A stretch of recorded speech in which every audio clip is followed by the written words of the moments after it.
Well, Hezbollah says it is holding Israel responsible and vowing to retaliate after hundreds of pagers carried by members of the terror group blew up at the same time today across Lebanon. At least 8 people were killed and many more were sent to hospital.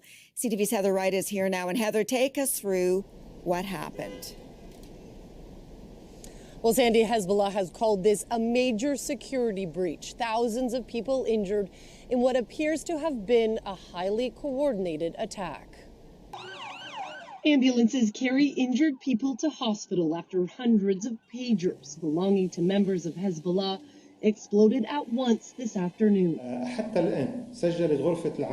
So far, there have been more than 2,800 injuries, 200 of which are critical, Lebanon's health minister said. At least 8 people have been killed, including a young girl. Among those hurt, Iran's ambassador to Lebanon, who had, quote, slight injuries. Hezbollah operatives have reportedly used pagers to communicate for years. They are harder to track than modern cell phones, and messages are less likely to be intercepted.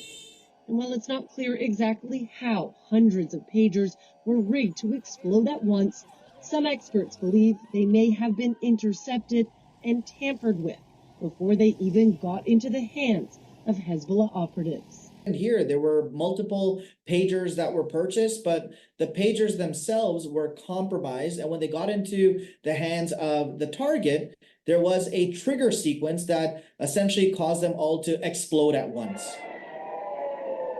Israel and Hezbollah, the Iran-backed militant group that controls large parts of southern Lebanon, have been trading cross-border attacks, which have escalated over the last year.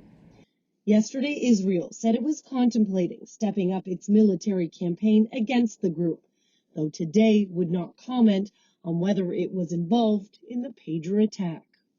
Hezbollah has warned Israel it will get what it calls, quote, fair punishment for this attack.